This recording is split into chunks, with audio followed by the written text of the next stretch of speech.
More NASCAR content?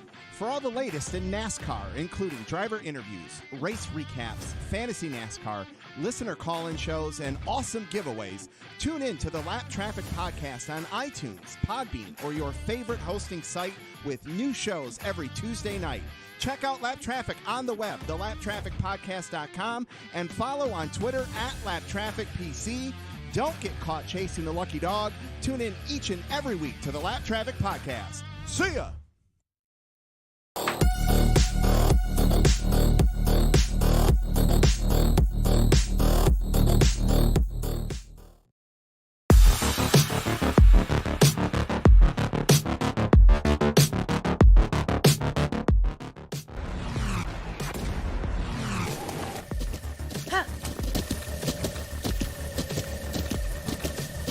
With the ButtKicker Gamer 2, what you see and what you hear is what you feel.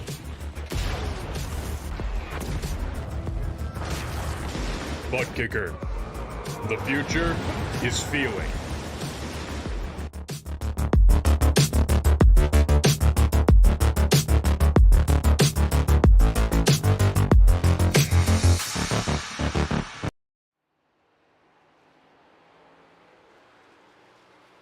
Welcome, ladies and gentlemen, to Tuesday Night Racing action on Freaky Fast Broadcasting. Tonight, the drivers from the Full Send Racing Series tackle the mile-and-a-half course here at Kentucky, as it's race number 5, Full Send. Excited to see how these drivers are going to go. I'm excited on how tonight's going to go because we've seen so many great finishes, but tonight it's time to see how that of the Bourbon Night at Kentucky 195 is going to run for these drivers. Kentucky, a track for some. They don't know how it's going to react. They feel like it's going to be tight at moments, could get loose at others, but it's time for us to see how they're going to be running as currently on track. Drivers are qualifying, but for us up at the booth, we're excited to give you all the coverage again here on Freaky Fast Broadcasting.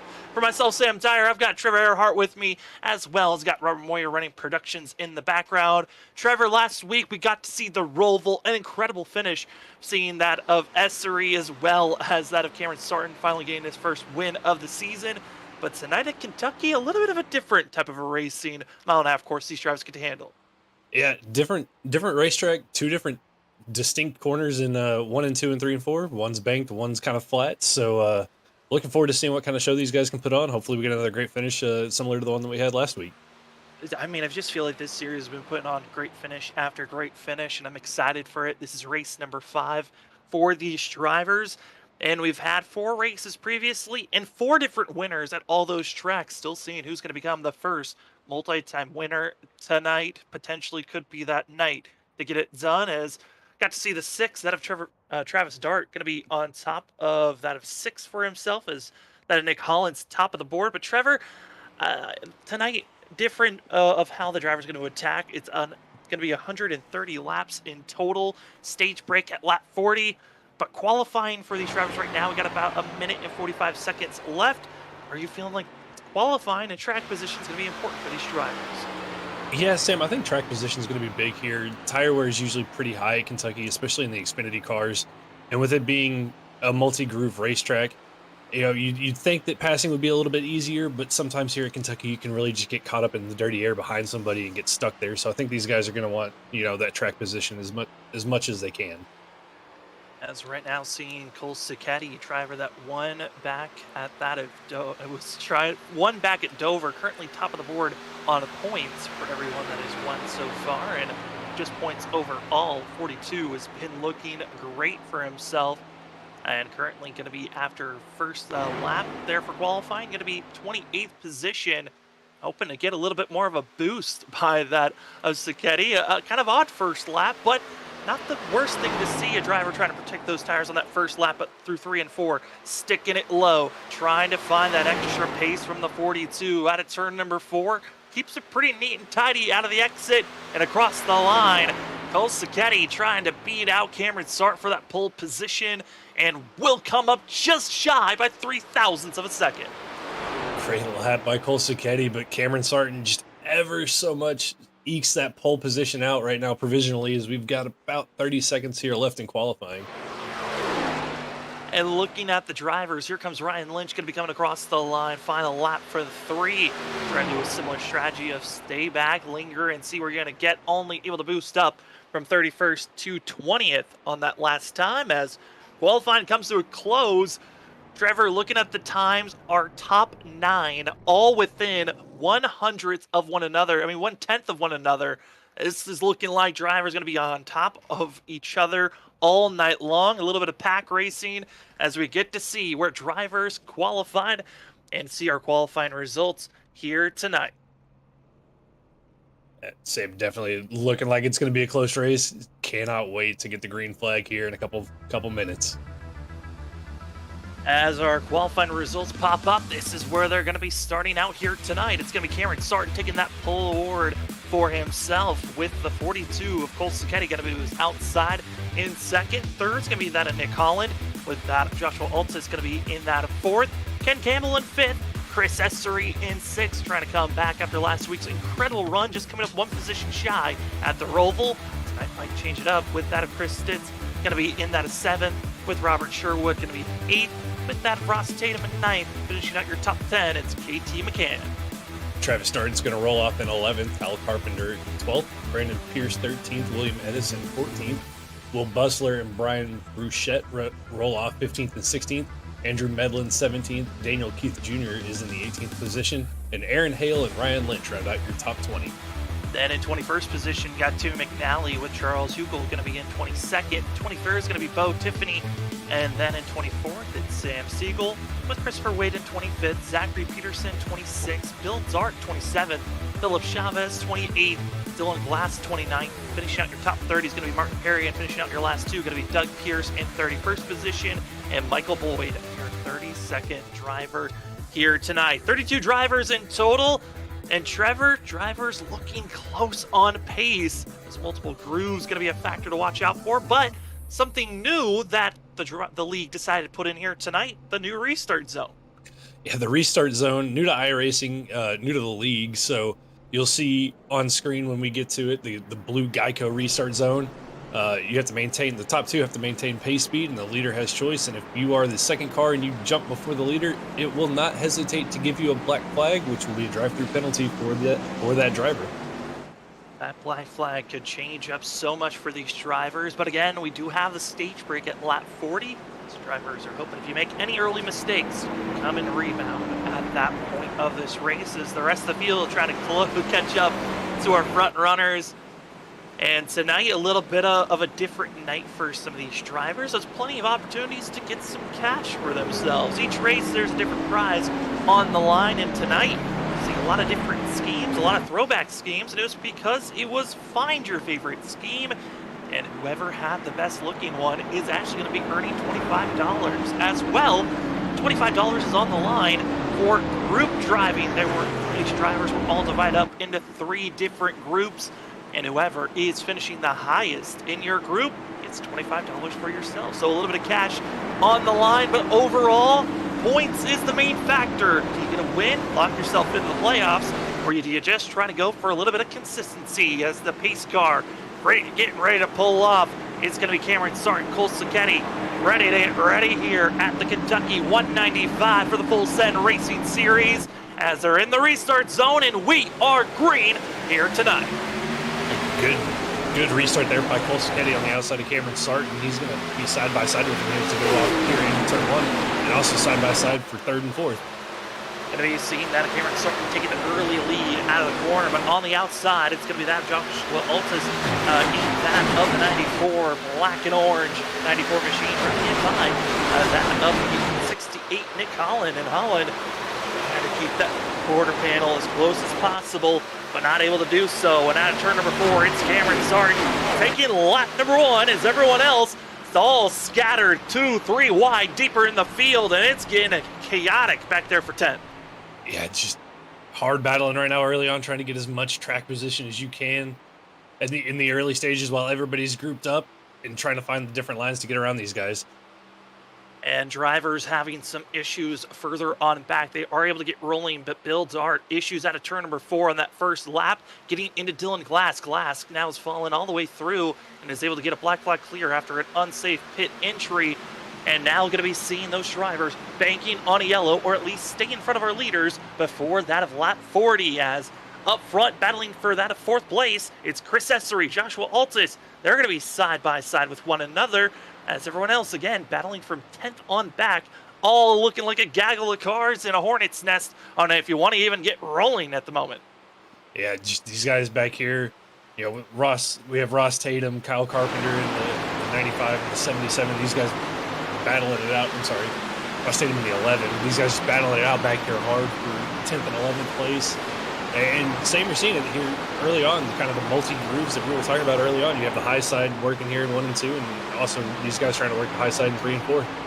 Different lanes to be utilized, and different lanes more preferred on how to defend. And Trevor here tonight talking about the different grooves, but I think that also has to attach to tire wear. How are these drivers? We're 4 laps in, but imagine you're already thinking about how to save those tires. Yeah, something you want to do early on is you want to just kind of conserve those tires, keep them from getting overheated, keep them from getting slick, and it's just all about taking it easy, quarter entry, quarter exit. But when you're battling like these guys are back here, I mean, you're not really saving a lot of tire. You're just trying to get that track position and then go into conserve mode after that. Riding on board with the 77 of Kyle Carpenter and getting a sense of what it's like looking in front and the battling that's going on for 6th place. That is going to be Rob Sherwood as well as Ken Campbell, going to be side by side for these drivers that continue to duel it back and forth. Right now, it's looking like that of the two is going to be the better positioning on the inside. Like we said, different grooves, but also you touched on the different ways these tracks are run, on the fact that each corner and each side of the track is so different from one another as we head down into turn 3. And turn 1 and 2 has some pretty good banking. You can really get to the outside, use that, you know, highlight your advantage. Turn 3 and 4, not as banked, kind of similar to turns 1 and 2 at Texas, so kind of flat. You can use the outside line in 3 and 4, but it burns up the tires, and the car tends to get really tight on you if you use that highlight. And right now, driver that looks like he's using up a lot of that grip. Got to be for our leaders, as that of Chris Essery is putting the pressure on. A little bit of deja vu on how last week ended at the Roval. It's Cameron Sargent trying to hold off the 32 of Chris Essery. Yeah, Essery, you know, up 4 spots from where he started early on, and he is coming for the lead right now. Cameron Sargent's got a mirror of that 32 machine coming down the front stretch. Been watching that of Chris Essery up 4 positions. It's just been aggressive and trying to get up to the lead as soon as possible. And there's positives and negatives of this action, but I think it might be the feeling of I need to get up to the lead. The stage breaks at lap 40. That's going to be the marker for a lot of these drivers. Hope that they can get to lap 40 before a caution comes out. But if it does, we do have a fast repair in their back pocket, but only 3 sets of tires in pit road. I mean, these drivers got to be thinking precisely on when you want to use one of your sets of tires. Yeah, so I mean, luckily for these guys, if they don't get a caution before the stage break, you'll use 1 set at the stage, and you'll have, you know, 2 sets for the second half of the race. If it goes green, you'll probably only use 1 more. But Sam, if you get that early caution here in the next couple of laps, you know, some of these guys might play that strategy that we've seen. You know, we saw at Kansas. You come in and take tires, and then you go for the stage break. So it's something to keep an eye on if we get an early caution. Right now, it looks like a lot of the drivers starting to get single file out. Not a lot of passing action being seen, but one of the fastest drivers on these last couple of laps has been Nick Holland. That last lap was not, but the previous 3 to that one, 68, has been finding some good speed. Decided to fall back. Same with that of Cole Sacchetti. Both drivers falling back 2 positions, willing to give up the time, but hoping that they can gain it back, as behind this 68 machine running a little bit higher, and that's because he's got the earful of the 2 of Sherwood, trying to close in and get to the corner panel if possible, but too low. Wasn't able to get back to the throttle on the exit of 4 was that of Sherwood. Yeah, Sherwood tried to get a good run there, wasn't able to do it, but right behind them we got Ken Campbell in the 15, the 22 of Chris Stitz, and the 77 of Kyle Carpenter. These 3 actually make that, these 5 cars back here have all been battling hard for each other here for 7th place, as the 22 of Stitz was able to clear the 15 and the 77. You also see that of the 11 poking the nose. Ross Tatum being heavily pinched by that of 343 William Edison, and Edison was a driver that won at Daytona in a spectacular fashion. Ross Tatum then found himself in victory lane just a few weeks after that, and both drivers trying to make their march forward, as that of Kyle Carpenter's got to be careful, because these drivers are racing knowing that they've got to win. They've got that in their back pocket, so if they have a bad day, it's okay. The win locks you into the playoffs, but for other drivers, this race is super impactful. It's race number 5 in an early portion of this season.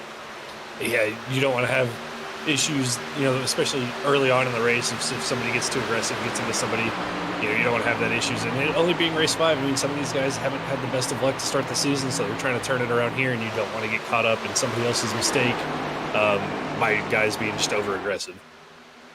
Seeing still side by side that of Carpenter as well as Ross Tatum. Tatum in the 11 machine on the inside, and back Carpenter on the outside. And once again, a lot of drivers running different schemes than usual. Some purposely throwing out some throwback schemes because of there being $25 on the line for whoever had the best scheme of the night. So a lot of drivers bringing out some classics, as there's the Bobby Labonte throwback scheme of traditionally was the 18, but it's on the 12, trying to make their charge moving forward. Yeah, the 12 there of Andrew Medlin, just slowly but surely working his way up. Started 17th, currently up to 14th position in that 18 machine. Just nice and steady, slow and patient here early on in this race as he sets his sights on the 33 machine of Brian Burchett in front of him. And behind, you get to see that in KT McCann in 95. Going to be rolling with the Valvoline car as well as the FedEx number 6. A lot of different drivers. There's the Mobile 1. A lot of different schemes that you love to see. And there's the 4 of Aaron Hale. This is more of his traditional scheme that he always runs, but always nice to see drivers putting on some great looking cars out there. Here's the 3 of that of Ryan Lynch, the 36 of Bustler, both side by side battling. This is for 19th place and 19th, 20th, and now going to be that 21st, as here comes Christopher Wade on the outside of Lynch and putting the pressure on that of the 36. Yeah, Wade got a really good run there off the top side in turn 3. Sets his sights now after he cleared the 3 machine on the 36 of the 36 machine there. Almost to his rear bumper, but he should have a good run here down the backstretch. As these drivers continue to race down and find that extra speed up front, still that of Cameron Sarton, 16 laps in. And for our leaders, not a lot of movement's been going on. That of Altis is starting to make his charge up to 3rd now, with Cole Sacchetti been trying to throw the bumper below, but not able to confirm any passing. And was talking to some of the drivers, was giving some information on when they were expecting pit stops. Was expected that the fuel run was anywhere from 50 to 55 laps in total, but was told after about 10 to 12 laps, these cars really start to tighten up a lot more each and every lap. So that's what these drivers are dealing with right now, as we're 17, coming to 18 laps into 130. Yeah, I've been watching the battle between Altis and Sacchetti there for a couple of laps, and Cole's been able to get to the inside there. It's, as I say, that Altis gets into the outside wall, and that's going to cost him at least 1 spot, maybe 2 here to the 2 machine of Sherwood, but Sherwood not able to close that gap.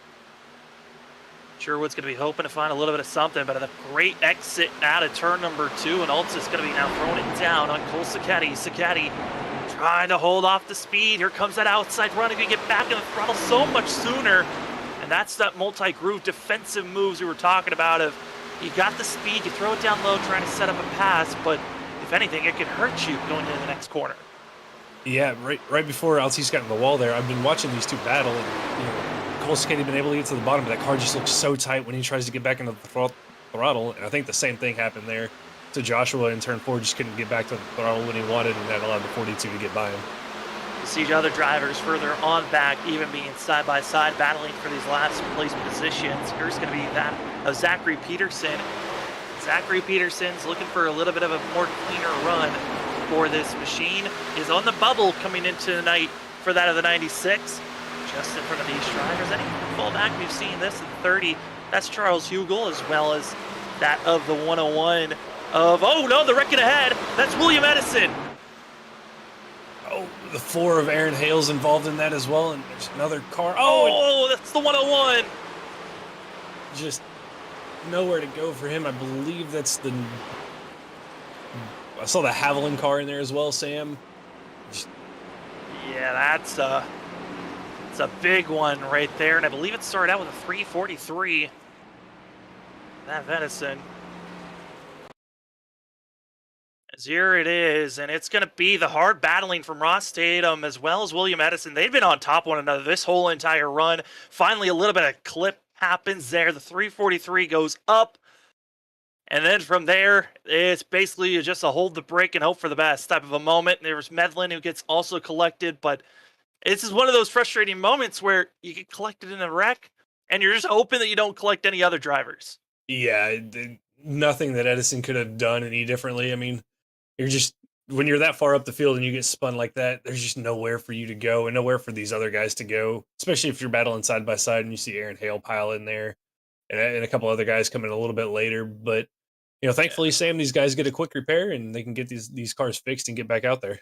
There's Philip Chavez. Thought there was enough in an opening to try to squeeze through on the inside. It was not clear for that move. But this is now a critical moment of the race as drivers are hitting pit road, some for damage repair and others for strategy, as we are at the halfway marker of our stage break for these drivers. Again, it's at the end of lap 40 when we'll have our stage break. Top 10 drivers hoping to get some type of bonus points potentially here. But Trevor coming into pit road for some drivers taking tires and fuel on this stop. We saw it back in Kansas when this happened. The tire strategy worked out well there, and I think these guys kind of learned from that, brought it over here to Kentucky. And Sam, I think we're going to see these guys that come in and take tires pretty much just blow by these guys on 20-lap older tires. But it could hurt them in the long run if there's a late race caution. They might not have that extra set of tires that the guys who stayed out will have. Yeah, if you're taking tires at this point, you are saying, all right, I'm going to use 2 sets of my 3. Well, technically, you're going to be taking a set here, and then you're left with 2. Then you're going to take another one at the stage break, and you're just going to have 1 set to take you to the end of the race and hoping that we can stay green. And based on how close everyone is and how aggressive you have to be to try to make passes, it's going to be a long night for some of these drivers. I don't see us getting into an extreme long run unless everyone gets spaced out cleanly. It could be one of those races where you have to be aggressive. You might have to make a bump if you truly want to make a pass on the driver around you. Yeah, I mean, I don't think there was anything, we kind of saw it there with Edison and Tatum. I mean, I'm sure it wasn't anything, intentional or not, but just the differing speeds. If somebody gets tight in front of you and you carry a little bit more momentum into the corner, you get into the back of them. I mean, we might see more of that, especially late into the runs as these cars tighten up and the tires wear out. So might lead to more cautions, but we'll just have to wait and see. That's a handful of drivers going to have to use their fast repair under this caution. So their race isn't done, but their safety net is gone, and that's going to be Aaron Hale, KT McCann, as well as Zachary Peterson. And then you got Philip Chavez, who we saw come in late there with an ARCA break, as well as William Edison, going to be those drivers that all had to use their fast repairs, as we are going to be seeing top 18 drivers on that of older tires. Trevor, we know that there's going to be a massive difference on the tire wear, but how do you survive on this restart if you're further back and you've got that incredible speed that everyone else does? You got to be patient, and we harp on it all the time. Patience. But you don't want to be the guy on your tires that just runs over somebody on all tires. It doesn't make you a lot of friends, and you just got to be smart. Take the runs when you get them. But these guys are gonna be aggressive. They want that track position and those stage points. So we just have to wait and see. Who's gonna be up front in the top 10? It's time to find out. It's Cameron Sargent, Essery, Sacchetti, that of Holland, that of Campbell, Tatum, that of Medlin, as well as Burchett. Gonna be your top 8. Travis Dart and Kyle Carpenter gonna be your top 10. As they get into the Geico restart zone, we are green here tonight for the Kentucky 195, and Cameron Sargent's already gone. That Sacchetti falls down low, and it's just a train to see who can get far enough ahead to try to hold off the drivers with fresh tires. It's going to be the 2 of Robert Sherwood, who's going to be the driver to watch out. It's going to be coming through the field, as well as that of about 5 to 8 other drivers, fresh tires, trying to climb through this field. But on this restart, everyone's looking pretty neat and tidy at the moment. Yeah, everybody doing a good job so far. The 4 wide, a little bit further back with Edison, Hale, and a couple other guys. It looks like they got cleared out, but those fresh tires starting to make their way up here, in the first couple of laps. First driver able to get to the outside, really making a great surge. That's the 22, and you see it there in the black. That is going to be Chris Stitz, who's making the charge on the outside, but behind them, it's going to be some drivers a little bit slipping and sliding. And Zachary Peterson going to be sliding around as drivers able to avoid what could have been another disastrous wreck. Good job by everybody there avoiding that. And I think that was just a case of, I didn't see it all, but they were 3 and 4 wide back there with those new tires coming through the field. Yeah, you're trying your best to get through the field as clean as possible, but when you've got fresh tires and you're going 3, 4 wide, we talked about the tightness levels we were seeing with the drivers with old tires. That looked to be one of the major factors on why we saw this yellow come out. And Zachary Peterson, who just used a fast repair, now going to have to deal with a little bit of damage on the 96 and went from a quick incident to now might have to spend a little bit more time at pit road to get those repairs done. Yeah, it's unfortunate for Zachary. I mean, we've seen him up front in a couple of races, just had some bad luck early on this season, so hopefully that damage isn't too bad and he get back out there and trying to get back up there and battle within the top 15. As drivers get to pace around after a quick yellow, it gives us time to say a couple of thanks to our sponsors here at Freaky Fast Broadcasting. Start things off with iRacing iFlag. They provide drivers with the best iFlag virtual flag system around. And if you're looking for a flag system and it doesn't say iRacing iFlag, then it's not the best quality out there. As well as they've got other devices that you can get. The digital pit board, which gives drivers great information such as the ambient weather that's out there, the track condition weather, as well as your average 5-lap usage of fuel and how many laps of fuel you have left remaining. So much great information, and you can get all those products at iRacingIFlag.com and use our promo code FreakyFast2022 to get yourself a discount on your next purchase. Thank you to iRacing iFlag, a great device to allow drivers to know what's around them, what the flag state is, because sometimes it can be difficult to see when a yellow is coming out. Yes, Sam, I'll think about ordering one of those iRacing iFlags because sometimes when you're in the rig, it makes it hard to see those cautions, and you don't want to be the guy who ARCA breaks a wreck. Yeah, we've already seen that tonight. We saw that last night a lot, and you never know who could be the next one to have some issues. Feels like every single time you come to a league race, someone's going to be the one that mistakes smoke and yellow and doesn't slow down in time. But for these drivers here tonight, they're excited for racing. We're excited for it as well. And we cannot wait to see how the rest of this race is going to go as we are on lap 28. About to get that 1 to go marker. Trevor, so far for our drivers that are on fresh tires, that Chris Stitz was the first one to really climb through this field with ease, and majority of the reason why he was on the outside just flying, while that of Sherwood stayed on the inside, but that of Stitz up to 12th, Sherwood's up to 15th. They started back all the way, and that of 19th and 20th, so they've done a decent job moving forward, but it's right back to the turntable of will we see another yellow before this stage break at the end of lap 40? If you're Chris Stitz and Rob Sherwood, you don't want to see that caution. And if you're the guys up front that haven't pitted, Cameron Sarton, Essery, Campbell, Sacchetti, and Nick Holland are top 5, you might want to see that caution because it's just going to give you, less laps for these guys and these fresh tires to get up there and catch you. And also hoping if a yellow comes out that you're not the one that's involved in starting it. That is the main thing that you don't want for these drivers, as Cameron Sarton, that of Chris Essery, Colson Sacchetti, as well as Ken Campbell and Nick Holland, ready to get rolling here tonight. And for these drivers, it's only race number 5 of the season. We've already had 4 incredible races earlier in the season these last 4 weeks.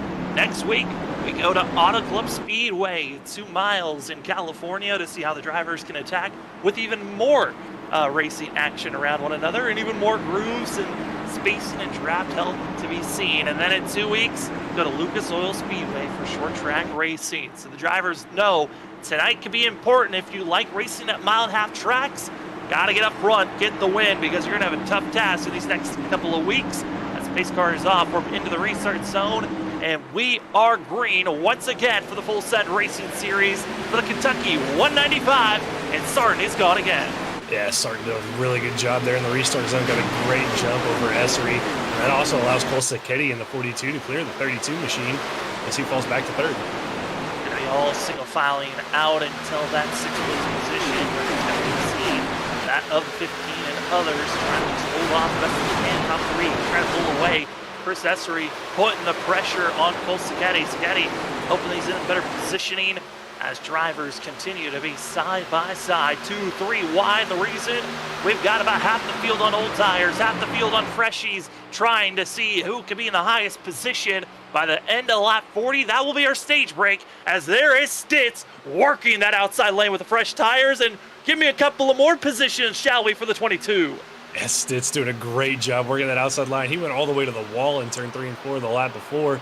And here he goes again, all the way up to the top of the racetrack in that 22 machine, but not too far behind him. Sherwood doing a pretty good job with Edison right behind him, working the bottom line. Working the bottom line, and that's the more patient route that you're going. I feel like if you're staying on the inside, you are protecting those tires, and you might not be coming into pit road at our stage break. But if you're Stitz, he's flying. He says, I got fresh rubber. We are 10 laps away from this stage being done. I want the lead now, as he's going to be up to 6, trying to make the pass for 5th here on Brian Burchett. Just like that, you can see the major difference. Carries so much more speed with fresh grip. Oh, he is flying through the field and doing a good job of it, too. I mean, we've seen him go from the top to the bottom. Hasn't really been overly aggressive. We've seen him 3 and 4 wide, but I mean, he looks like he's been pretty smart about it, and he continues to work his way up. Now 4th, 3rd, almost all the way up to 2nd of that of Chris Essery off of turn 2. And just like that, going to be a little bit of boxed in at the moment. The 22 most likely going to throw it high once again, and there he goes, almost clipping the 32 machine of Essery. And it is now on Stitz to 2nd, charging all the way through from that of 19th position to the lead in just that of about 5 to 8 laps of green flag racing. And the 22 now flies through the outside, giving the lead. It's Chris Stitz. Stitz now to the lead. Gonna get those, the way it's looking, gonna be getting the maximum stage points here for the 22 machine. So good strategy call by him, and not too far behind him. You're going to have the 343 of William Edison and Rob Sherwood still trying to make their way through the rest of these guys on old tires. Yeah, they kind of gave up the hold. It kind of gave up the fact of let's stay on the inside, save those tires. And now that of William Edison and Sherwood deciding we got to go high, we got to utilize the spacing. Contact's going to be made though of Edison and Sherwood close on one another, as those fresh tires dangerous, and gotta be careful as the middle of the field as well, still scattering on top of one another, as here's the 23 just trying to limp their way to the end of this stage. Oh, they're 3 wide up here with, oh, contact Edison. 4 wide Edison, watch out, they're sliding behind as well as their contact is spinning. That's 2 to 3 different incidences throughout coming out of turn number 4. Calamity in turn 4. Edison got into the 15, into the 42 of Sarton, and both of those drivers hard into the outside wall. That was the incident that we saw in front, and then behind them, that of Joshua Altis and also Daniel Keith Jr. made contact. Altis having pedal issues coming out of turn number 4 that made a second contact in this situation. Woo! Madness here, as this was that contact that I've seen Edison getting into that of the 15. Campbell comes down, and just nowhere to go for that 42. Yeah, nowhere for the 42 there to go, and didn't even know what was, I mean, probably didn't even know that Campbell was getting spun there from Edison, but it's just over aggression there from William Edison, in turn 4. Probably didn't need to take it 3 wide, probably could have waited a little bit longer, but that's what happens, new tires versus old tires. And being told that they will be racing this one as see that of the 42 come down. And that's what's one of the 2 incidences. And then Joshua Altis was another one with that of Daniel Keith Jr.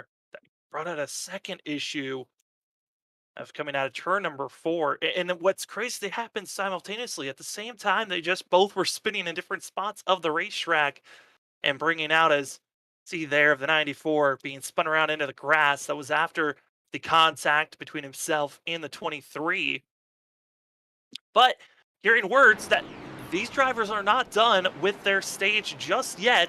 So because of that, some drivers might be thinking about coming into pit road, take your tires and fuel now if you haven't already, and then try to just limp and keep those tires as fresh as possible once we get to that actual stage break, which we're going to have about a 2 to 3 lap shootout before this stage is done.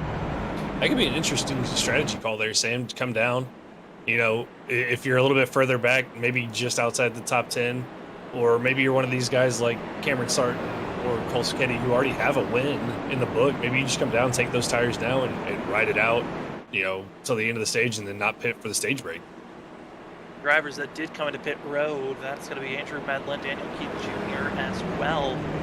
It's going to be Sam Siegel, that Brandon Pierce, and a handful of other drivers that came into pit road to get service done. Now the question is, how aggressive are they going to be on this restart? As lights are off. That's the $1 million question. We've seen what new tires, how fast new tires are compared to old tires. But if you're those guys that just pit right now with 2 laps to go before the actual stage, do you really want to tear them up and be at a disadvantage after the stage break? I'd imagine this is a take off, back off, and save your tires, and hope that you don't use up too much of that rubber. But if you're up front, if you're Stitz, if you're also Sherwood, get up front, try to go for the win. And I'm interested for the win at the stage, excuse me for that, but it's going to be that Rob Sherwood back in 4th place. I'm curious on how the 2 is going to want to launch on this restart. Looked like he was trying to save those tires a little bit more than what Stitz was doing. Stitz was aggressive, pushing as hard as possible. Now it's time to see how this restart is going to go. 3 laps, a little bit of a 3-lap shootout we're going to see here to finish out our stage for these drivers at the end of lap 40. We either are going to finish this under green for this stage, or the next flag that we get is going to be finding us ending our stage break. Chris Stitz, Cameron Sarton. Sarton's been dominating this race until he saw the 22 ripping the outside with fresh tires. Now going to be starting on the outside for the 24, and he's got fresh rubber behind him that's looking a little bit threatening. Pace car is off into the restart zone. We get prepared to go as we are green once again for the Kentucky 195. And again, that top line not getting the best of starts, and it's going to kind of hold up Sherwood there in the 2 machine. But with that fresh tires, he's going to take a look here to the inside of the 24 of Cameron Sarton. Trying to duck it down low, and the main reason why on these starts, stay low, get that run out of the corner. Further on back, they're going to be side by side, and watch out for the defensive blocks. 15, not looking good for Ken Campbell. He was involved with that wreck. The damage looking a little bit bad. They're going to go 3, 4 wide coming out of that corner, and this is all for trying to get inside of our top 10. They're still going to be side by side battling on. They're almost 4 to 5 wide now, as they're still 3 wide contact. Campbell, there they go. Yep, there goes the 96, and again, just everybody kind of fighting for that 10th place position there, and just ran out of space, and the 96 gets spun around. Zachary Peterson, just the unlucky woes.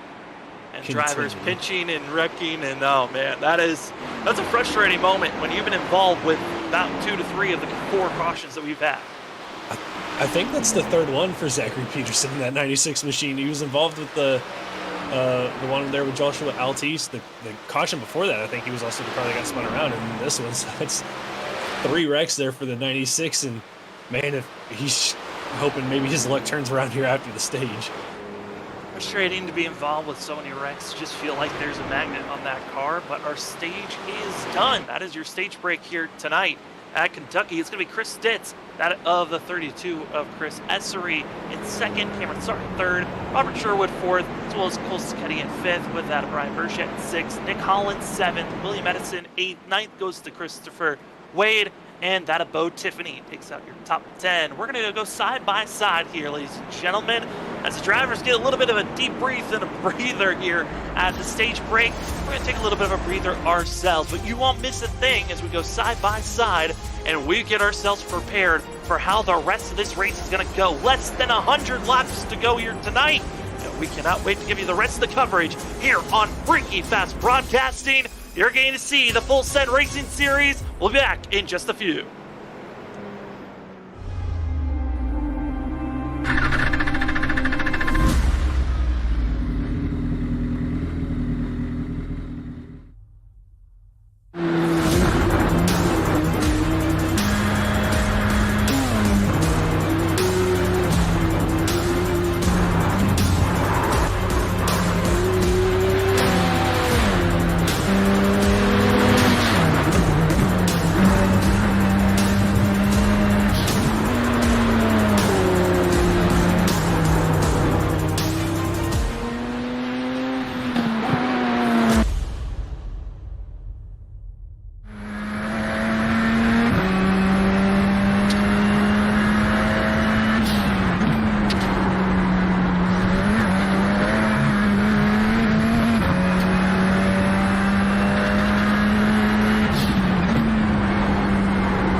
Welcome back, ladies and gentlemen, to Freaky Fast Broadcasting. You didn't miss a thing. We are back to Green Flag Racing. There's no more stage breaks, but we certainly got a chaotic start. For myself, Sam Dyer, I got Trevor Earhart with me, as well as Robert Moyer Ryan Productions. Trevor, a pretty chaotic restart as the drivers are still battling around one another, but Chris Stitz, fresh tires, trying to make the move up to 7. Yeah, Philip Chavez in the one-on-one got a bad restart on that inside line. Caused a stack up with Stitz getting into the back of the 4 machine of Aaron Hale, and then Chris Essery in the 32 getting in the back of Stitz. So damage to the back of the 22 and the front of the 32 machine as those two continue to still battle here for 7th and 8th position. Stitz continues to try to make that outside line work. Trying to make every move possible for himself to get back up to that lead position. We had about 9 drivers that decided not to come into pit road under our stage break. Reason why they came into pit road about 3 laps earlier than that under our caution before our stage break. So allow these drivers to get themselves tires, fuel, and track position on this restart. As it's Andrew Medlin leading the way and trying to pull away from the rest of the field currently, but bad mistakes for other drivers as we hop on board with Andrew Medlin on his driver cam, and you get to see the communication right now of drivers trying to give as much knowledge on who's coming, who's leaving, where the fast spots are on track, and where to defend, as well as got to give an update for Zachary Peterson. Black flag, bad restart for the 96. Just the bad luck continues for Zachary Peterson there in the 96. And unfortunate for him. I mean, sometimes it's just not your night. It looks to be that way for the 96 machine here tonight. And also for Andrew Medlin, watching, usually very honed in and focused, but a little bit relaxed, talking to his team that he's in communication with. And Trevor, kind of always interesting to see drivers when they're in their elements on how focused they are, how relaxed they can be when they're talking with, other teammates or just drivers that are coming in to give assistance. It's always fun to see how different facial reactions and how you're reacting to each part of this race. Yeah, it looks like really focused there on where he's at, where he wants to put that race car, and his surroundings. I mean, he's got about a second gap back to the 3 of Ryan Lynch, but just really focused right there from Andrew Medlin in the 12 machine as he continues to lead the way. Continues to lead, and the question is, who will come charging through this field? And right now, the driver with fresh tires that came into pit road at our stage break is Chris Essery. But here's our pole sitter, 24, Cameron Sartin. He's going to be having that of Brandon Pierce, trying to make a move on that 24 machine. Yeah, for Sartin, I mean, this is the first time he's been in traffic pretty much all night, apart from when he got passed by Chris Stitz on fresher tires there before the end of the stage. So it's going to be interesting to see how the 24 machine here handles this traffic as he tries to mark his way back up toward the front. And there's going to be Tim McNally in the 88 machine. Talked about different drivers trying to have the best scheme of the night. Well, trying out the Amp Energy drink machine and kind of giving a little bit of flashbacks to when we got to see that of the Haas and also Amp Energy drinks racing side by side back in the day. That's a good-looking scheme. Probably one of my favorite Dale Earnhardt Jr. schemes that he had, in that metallic green and white scheme. And as he does battle here with the 42 machine of Cole Sacchetti here off of turn 2. Battling for 10th place, and now here comes our Chargers of Robert Sherwood as well as that of Nick Holland. Drop a little bit further back, we got that of Christopher Wade and others that are trying to catch up to this lead group that are side by side. And still, the big thing that we're watching out for, how are the tires going to be affected for these drivers? Because from 5th place on back, there is a good hornet's nest of drivers that are on top of one another, and it's all being led by that of Philip Chavez, as well as the 22 of Chris Stitz, Aaron Hale, Sartin, all going to be side by side with one another, trying to get by this 101. Yeah, Stitz, kind of been trapped here in traffic now as he tries to go to the outside. Does a crossover move on the 4 of Aaron Hale, gets a little bit of a bump from the 4 machine, but Stitz not making the progress that I'm sure he was hoping to make on the restart as Essery was able to get around him, and Chris Essery's worked his way back up to the 2nd spot, but this battle for 5th continues here. We got 5 or 6 cars all on top of one another. It's just, you cannot get away, and that's kind of what this track gives, is if you're aggressive, you can get yourself pretty high up, but if you're patient, you'll fall back in the clutches of drivers behind and never really truly able to get away from one another. But the big thing for Chris Stitz in that 22 is that rear damage that we talked about, being involved with that last restart and a lot of drivers piling into one another. That rear damage, it's center, and it looks really bad if you look at it at certain angles. That 22 is certainly trying. It's going to be 3 wide to get Hale stuck in the middle as the 22 continues to drop backwards. Yeah, you're wondering if that's making that car a little bit looser with that damage being straight in the middle of the rear bumper, probably push that rear spoiler up. I wonder how that's affecting the handling of that 22 machine, because he's hasn't made any progress and he's starting to actually lose some ground here from where he restarted. Losing ground, but certainly trying to keep hold as much as possible until these drivers have to make a pit stop, which for some, that could be in the next 30 laps. Around that of lap 85 to 90 is the window for a lot of these drivers to make their next pit stop if we stay green. As we drop further on back, that's going to be the 95 KT McCann, as well as the 23 of Daniel Keith Jr. for both these drivers racing for position. This is 28th and 29th spot. As for right now, it's even further up ahead of them. That's going to be this and Martin Perry in the 69 as drivers all around the track. From that about 20th on back, all pretty spaced out from one another, kind of running their own race and just trying to survive. But a driver that's called it a night, Zachary Peterson, who's had the misfortune all night long, looks like he might be officially done. But a driver that's on the flip side having a pretty good night and trying to continue with the momentum that he had last week, Chris Essery up to second right now. Yeah, Essery's been on the charge after this restart. Now he's caught all the way up to the 12 there of Andrew Medlin. Applying some pressure, hasn't been able to quite get close enough to make a move on the 12 machine, but is surely filling the mirror of that Interstate Batteries number 12 machine with that Chris Essery is currently. And as these drivers can continue to attack one another, as Essery is trying to figure out that better exit for the 32 machine. I mean, Trevor, talking about these drivers racing on a tight track, I think that's a big thing of note for some people that might not know. I mean, how do you try to react with drivers when you start to get that tight sensation building up more and more each lap? It's all about how you entry and exit the corner. So when you get tight, you kind of want to back up your corner entry. That way you can get a better corner exit, get the drive off, and the car doesn't feel like it's going to push to the wall. Whereas if you drive in hard and try to drive off hard, I mean, the car is just going to continue to slide all the way up the racetrack. And, we saw it a little bit there before we got the first caution in stage one. But, it looks like Andrew Medlin here in the 12's doing a pretty good job of mitigating that as he gets pressured. And, the guys further back here, the one-on-one of Philip Chavez and these guys, doing a fairly good job of keeping it from getting too tight. But, Sam, I think as this continues, we're going to start to see cars slide up into the outside wall if they're not too careful. Yeah, this train of drivers on top of one another being led by the 24 of Cameron Sarton, and then it's going to be Cole Sacchetti, Aaron Hale, Nick Holland, that of Robert Sherwood. Then you fall back to where we see this 101 machine of Philip Chavez. Chavez, one of the drivers that have used up a fast repair already. There's about 10 drivers that have already decided to use their safety net as we're closing in on halfway here tonight. It's looking like really these drivers got to be careful, as back in 19th place, find that of Travis Dart really in no man's land, but for 6th place, they're starting to get a lot more racy on top of one another. It's going to be that of Cameron Sarton and also Aaron Hale. Got to be careful as Sherwood ducks it down low for a quick moment. Yeah, Sherwood almost made a little bit of contact there with Nick Holland in the 68 down the backstretch as those two kind of jockey for position. Cameron Sarton lost a position there to Cole Sacchetti in the 42 as Sacchetti starts to kind of check out from this group, but Aaron Hale right behind Cameron Sarton, and the 2 in the 68 continue to battle off into turn 1. This group's so massive, it is a huge line from that of basically 5th, 6th position back to 18th. That is how large this group has become.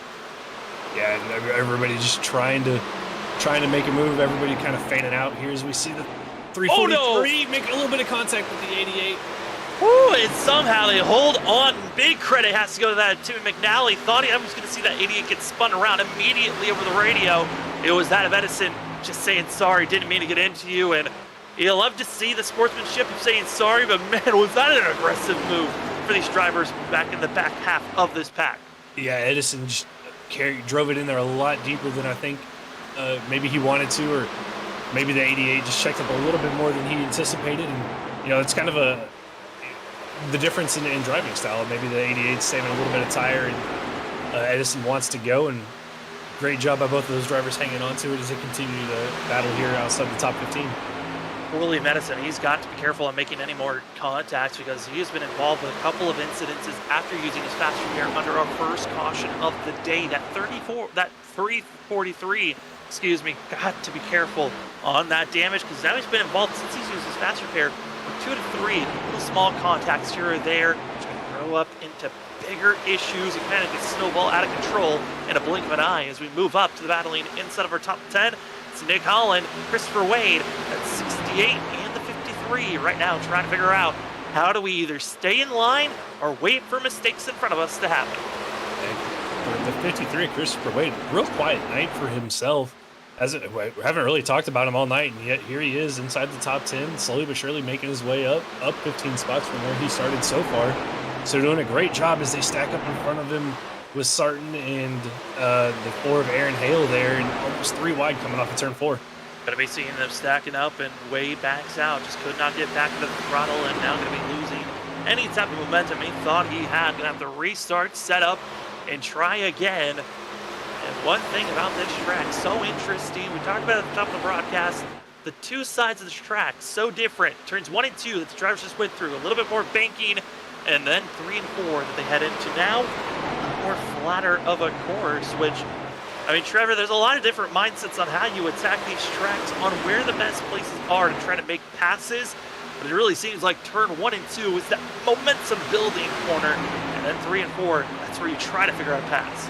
Yeah, turns 1 and 2 can really set you up for a pass in 3 and 4. I think a lot of drivers use 1 and 2 to get that momentum down the backstretch. And 3 and 4 gives you some options. You'll see these guys run the yellow line on the bottom, where some guys run kind of the middle seam there, and allows you to get a pretty good run off corner exit. But for sure, turns 1 and 2 is definitely the momentum side of the racetrack. As the drivers continue to race on, we've lost another contender. Bill Dart in the 7 is going to call it a night. He was involved with a few issues earlier on, some wrecks as side by side. Going to see some drivers, but you know, another driver we haven't touched on a lot, like we kind of said about some others, Dylan Glass, biggest mover so far of the race, up 25 positions, going to be currently in that 4th place position as, Ryan Lynch, kind of careful with that outside wall. Yeah, I can get a little close to the outside wall there. But yeah, Dylan Glass up, one of those drivers that came in right before the stage break with that last caution and doing a good job here, along with Aaron Hale in the 4 car. Both of these guys on the same strategy, doing a good job holding on to track position, both of them inside the top 5. In the top 5 for past halfway, as you see some of the more racy action. This is for the top 15 currently on screen. That's 13th place. That appears Stitz in the 22, as well as Will Bustler. All were on screen to try to go 2-3 wide as we move back up to the 24 of Cameron Sarton, who's seen a little bit of racing action in front of him and behind, as Lynch trying to figure out how to hold off that of the 53 of Wade. Yeah, Wade looking to the inside of the 3 machine, nothing there. And for Cameron Sarton, I mean, Sam hasn't made a lot of progress, through the field. Kind of expected to see him move his way further up after he dominated pretty much the opening 25 laps of this race. I think if anything, showing that track position so important to have, as the 24, like I said, still stuck, hasn't really moved up that much. As Christopher Wade gets to the outside, huge run for the 53. This is an opportunity to make this pass for a 9th, but I think that's going to be the big thing of talking note of these tight racetracks. If you don't make those passes early on, it's pretty difficult to even try to attempt any passes after the first 15 to 20 laps into a run, except for what we're seeing here from Wade, who's trying his best to get by Lynch, but just hasn't done it yet. Yeah, Wade trying to utilize that outside line, get the better runs off the corners. It looks like he's going to clear him here in the middle of 3 and 4, and that's going to bring the 29 of Bo Tiffany with him to the outside there of the 3 machine of Ryan Lynch. Bo Tiffany, another quiet driver, going to be up 13 positions with this pass as we drop back to chaos that has been around that 15th position. That of William Edison been the catalyst of some of these bigger wrecks, and the 343 squeeze contact, and once again deja vu to how that first caution came out between the 343 and Ross Tatum, but that go around it was with seeing other drivers around him. Yeah, Brandon Pierce there in the 38, just a little close there, maybe a little pinch there from the 343, a little bit of contact, but both drivers keep it straight. Edison able to keep it out of the wall, but loses 2 positions now. He's going to be side by side with the 77 machine of Kyle Carpenter. For Edison, that's got to be frustrating, knowing that he was up inside of the top 12 at one moment, now falling back to 17th, still being very aggressive on trying to pinch and hold off every driver possible. But Edison, when you have a win, you're locked into the playoffs. It kind of gives you that armor and feeling like you can drive any style you want because it's okay if you get wrecked out of this race. You still are going to make the playoffs later on in the season. Yeah, it's that, kind of like the safety net of having the fast repair. He's got the safety net of knowing that he's already in the playoffs. But what you don't want to do is you don't want to make a lot of injuries. And, with how aggressive the 343 has been tonight, Sam, I don't think he's made a lot of friends here tonight. No, tonight has not been a friend-building exercise for that of Edison as we're watching the battling going on for fourth place. That of Robert Sherwood going to be trying to make the pass for fifth on that of Dylan Glass, who we were praising about moving up and being up front in this race. Now starting to fall backwards, but big kudos to that 16 on that of the 5, basically 3-lap older tires based on tire wear for Green Flag Racing. That 16 has done a fabulous job staying inside of our top 5 for as long as he did. Now starting to get to the end stages when drivers might think about coming into pit road. Yeah, doing a great job for himself. And as much as we've talked about it, the track position for the 16, I mean, this could set him up, for a chance maybe to pull something off here, maybe get a top 5 a little bit higher if he continues to run this way. As we see this, Robert Sherwood comes into the night as one of the big, highest runners of just points of drivers, point standings wise. Doesn't have a win yet, but if we were just looking based off of points, would be third in points there. Hoping to secure based off a win, but still a top 5 run isn't the worst place to be for this 2 machine. That consistency seems to be the name of the game so far in these first 4 to 5 races of the season. Yeah, for sure. Would just taking the Mark Martin approach, just Mr. Consistency so far early in the season. Sure, he'd like to have a win, but getting max points that he can, doing a good job of getting all those points and doing a good job here tonight. Currently running in the top 5. Talked about that of Edison being aggressive because he knew he had that safety net of the win. Well, another driver happy that he has a win because looks like we'll not be able to finish out tonight. Ross Tatum disconnected and has been lost from the server.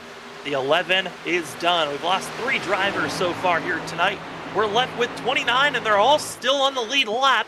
Incredible to see. We have not really seen any lap traffic be a factor just yet, but we might be seeing it here as we are still green, as we are now about 13 laps away from green flag pit stops about to start.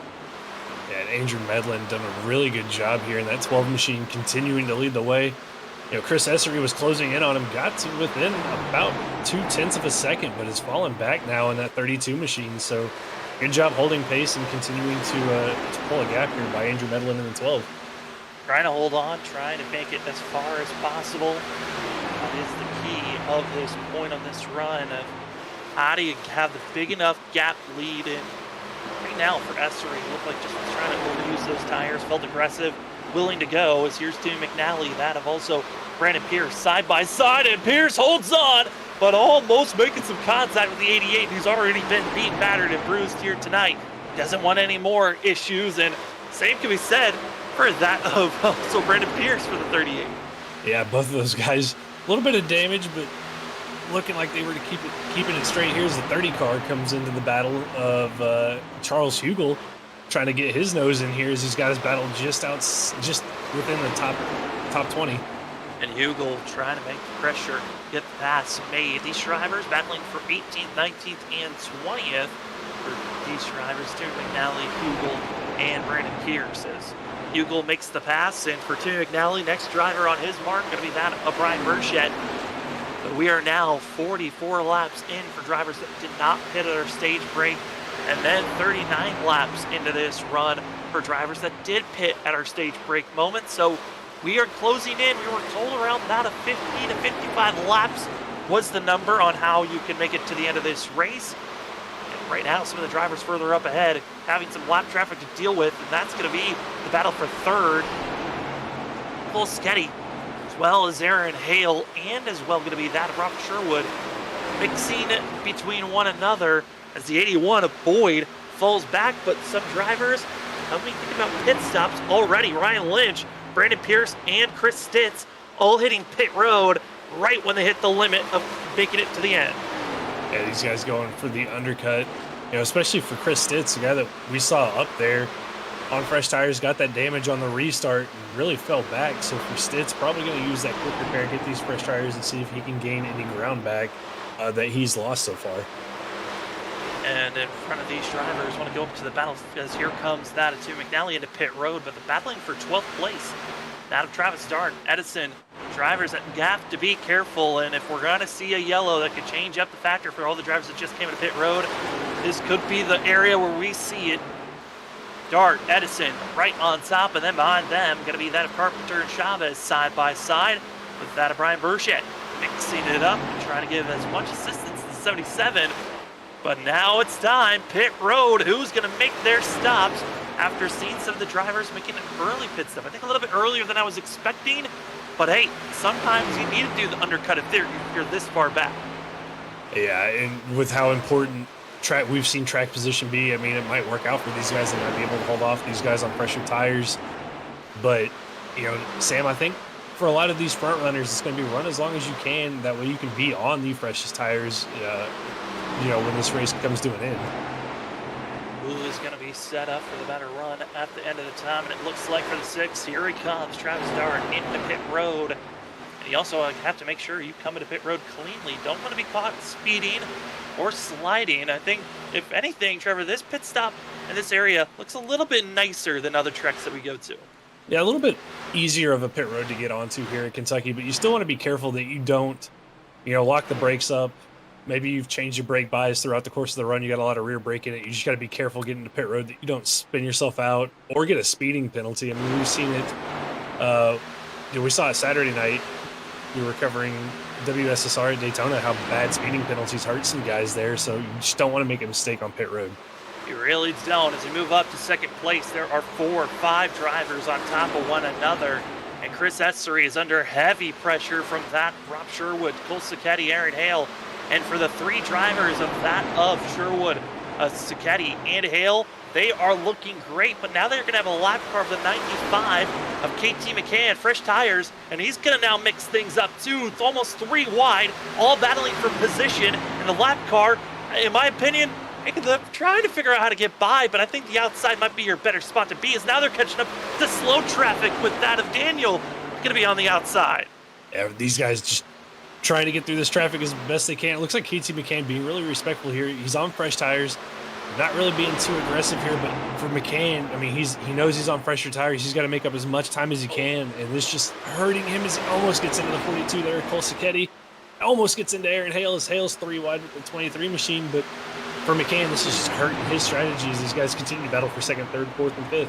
And as they're wasting time against one another, it's going to be Rob Sherwood taking the provisional lead for now, because Andrew Medlin, the leader, instead of staying out as long as possible, I thought he was going to try at least another 1 to 2 more laps, has to come into pit road for that of the 12. And now all eyes loom on these front runners. Do they stay out for another 4 to 5 laps, or are they going to be pressured coming into pit road now? Sam, I think if you kind of do as the leader does, but, you know, also Medlin came in at lap 35 where these guys all came in at lap 40. So, I mean, they can go an extra 5 laps compared to what Andrew Medlin was running. So maybe for these guys, stay out, have those fresher tires compared to Andrew Medlin at the end, might be able to run him back down. And this is looking heavily dangerous for these front runners right now, especially with the lap car of KT McCann. He has been trying to figure out how to get by these lead lap drivers into pit road. It's going to be that of Chris Essery, was forced to come into pit road. They're going to be following suit, but that's a very passive entry. Very much just trying to tiptoe your way in, which could be costing you a half a second to a full second of track time. Essery and others that come into pit road, they've got to figure out how to get back out on track as fast as possible. Otherwise, they could be losing a lot more time. Yeah, really safe entry there by Essery, but maybe just wanting to make sure he doesn't make any mistakes or anything like that, as I believe looks like the 2 machine might be coming to pit road here. Yes, Rob Sherwood's going to bring it to pit road this time by. Aaron Hale also going to be following suit. Christopher Wade comes in as well. A bunch of other drivers deciding it is go time. I like the call for that of Cole Sacchetti to stay out for an extra lap. I think lap 90 to 91 is the good marker to hit. You're giving up, yes, a lot of time. I think you can make all that time back up if you're patient and you don't try to overcook your tires. But I think that's the big thing about these drivers. You get fresh rubber, and you just want to go out there and use it all up immediately. And sometimes drivers can be a little bit more on the not so thinking a big picture all the time. Yeah, it's a really weird thing. You come in, you get fresh tires, and you forget what the car actually drives like, because it goes through so many changes over the course of a run. And you get those fresh tires, and you're like, man, I'm Superman. I can go as quick as I want. And then you get 5 laps into the run, you're like, I didn't save any tires for the end of this race. So these guys just got to be careful, especially as the guys that pit later. It's not about going fast to start with. You'll have the speed at the end if you can save those tires.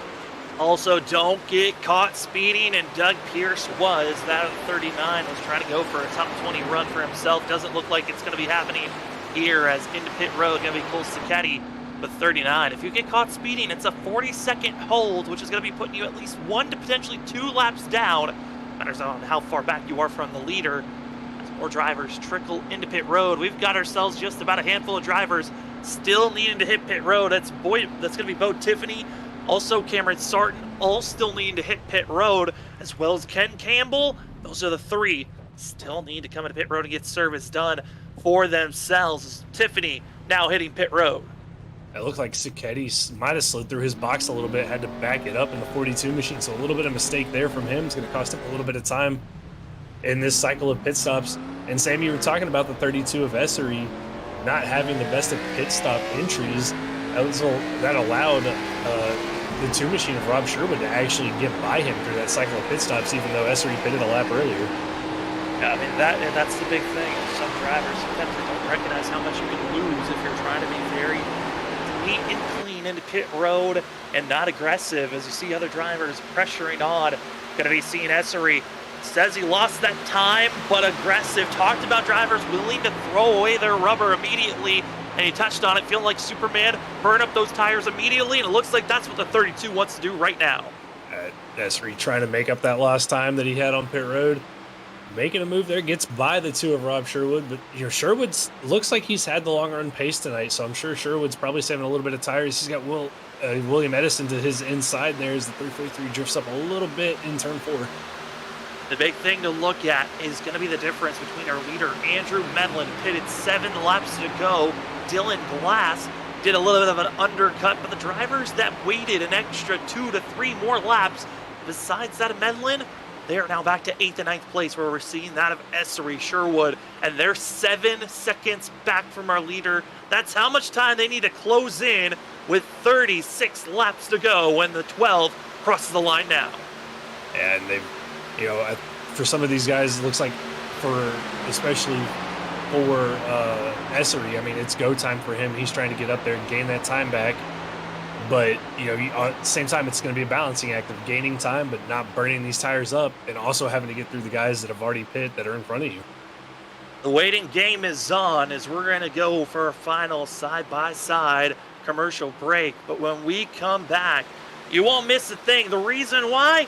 Because you're going to see that action on your right, on your left side, commercial on the right. But we are coming down to the last bit of this race. It's on. You've made your bed. Now it's time to lay in it. Did Medlin pit too soon? Did the other drivers wait too late? It's time to find out for the Full Send Racing Series Kentucky 195 here on Freaky Fast Broadcasting.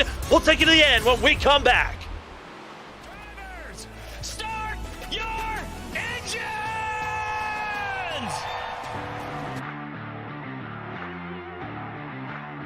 4, 3, 2, 1, green screen.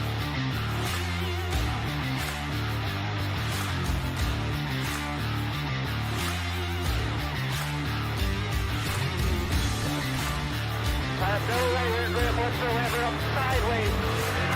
Sideways everywhere. Come on, man, do what you can.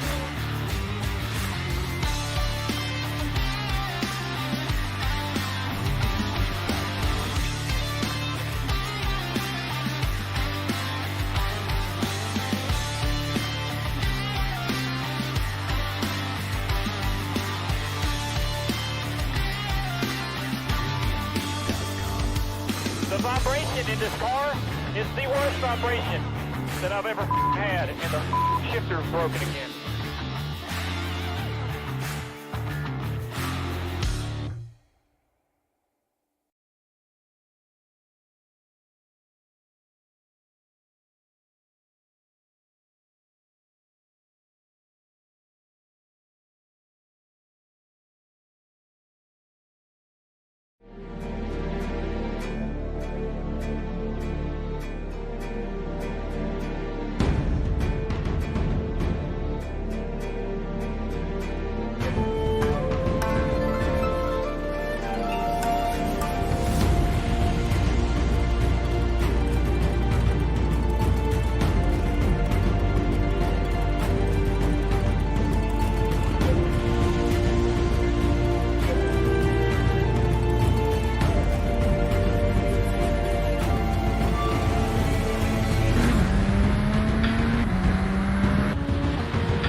Welcome back, ladies and gentlemen. 30 laps to go here for the Kentucky 195 at that of the Full Send Racing Series, Race 5 here tonight on Freaky Fast Broadcasting. My name is Sam Dyer, with me is Trevor Earhart and Rock Warrior in the background, giving us all the great good video cameras as well as graphics here this evening. Trevor, we took a commercial break, but it didn't take long. Yellow flag struck as we're about to get ourselves rolling here with the one to go indicator.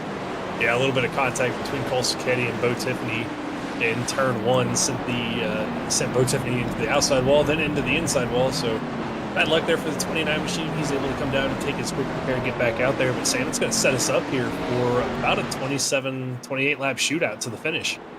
And with that, some drivers have tires, others don't, as up front, Andrew Medlin deciding to stay out, and the majority of other drivers decided to follow in suit. 17 drivers decided not to come into pit road, others deciding to come into pit road, and those drivers watch out for Brandon Pearson at 38, also that of Charles Hugel, Bo Tiffany, those involved with that wreck, all going to be coming into pit road, getting some type of tires or service done.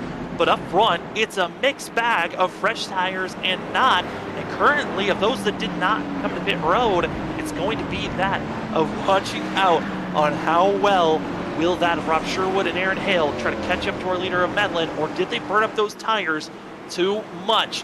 Drivers are stacked up. We're ready to go. It's Andrew Medlin, Ryan Lynch, as well as Chris Stitz, Glass, Hale, Essery, Sherwood, Hale, as well as going to be that of Holland, in 5th. Hale's going to be in 8th, with that of Edison in 9th, with that of Christopher Wade in 10th. We're ready to get back to green flag racing as the drivers get into the restart zone. It's time to go Kentucky Racing with that of just less than 30 laps to go. And it's going to be side by side. Ryan Lynch timed it perfectly, or did he get penalized? We'll find out through 3 and 4. Yeah, good restart there from Lynch, but it makes you wonder if he maybe jumped that a little bit. But so far so good for the 3 machine as he sets after Andrew Medlin in the 12. And now for Andrew Medlin, he's got a big gap that he's got to build. It's going to be almost that of about 10 to 11 lap difference for the drivers that just came into pit road to get tires for themselves, as Bo Tiffany and others going to be back in 17th place. They've got a lot of work to be made, but right now for the lead, it's Lynch as well as Stitz trying to put the pressure on the 12. These guys not wanting to waste any time here, get to the lead, get that clean air as quickly as they can, as Lynch and Stitz battle here off of turn number 2, and almost 3 wide behind them between the 68 and the 2 of Sherwood. It is going to be 3 wide back, battling for 10th place, though, where drivers are going to get on top of one another. Almost 2 different spots of 3 wide action. Here comes that of Will Bustler, that of Edison, as well as Hale going to be on the outside. 3 wide, trying to make the move. Who's going to have the better run? And right now, watching these drivers, it's all Andrew Medlin pulling away as everyone else is still stacked up side by side. This is the most stacked they've been all race long, and recognizing you need the track position badly right now. Yeah, these guys on these newer tires that pitted later into that green flag pit cycle, trying to get through these guys on old tires, but really with everybody being stacked on top of one another, no room for these guys to go as they try to make that middle line work. We're going to be 3 wide off turn 4. 3 wide, going to be battling for 2nd place. It's Glass as well as Ryan Lynch, and it's going to be Ryan Lynch on the outside, hoping to get a better run, but they're going to be pinching one another. It's now going to be Stitz just flinching ahead. Now it's going to be that of Nick Holland, who's trying to make the push side by side, looking like we're super Speedway racing with the way that they are on top of one another, and this is all from 2nd on back. Our leader, Andrew Medlin's already a full 2nd ahead of this group.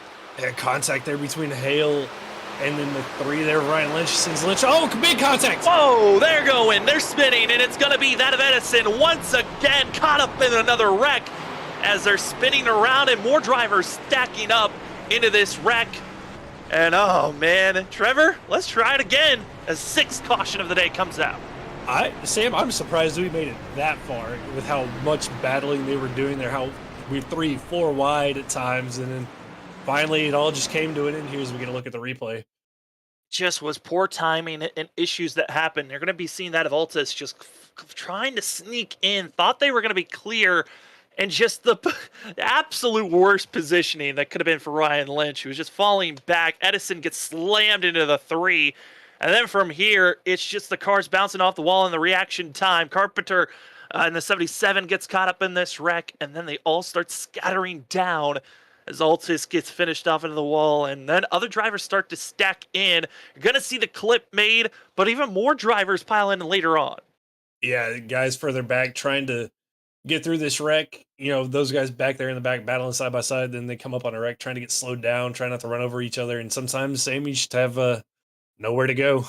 And there's Martin Perry coming in. That's one of the last drivers to truly make contact. And then other drivers trying to slam on their brakes to just slide by to make sure as there's going to be Doug Pierce sliding through. Luckily, there was no contact, but a very scary situation with Lynch in at 39.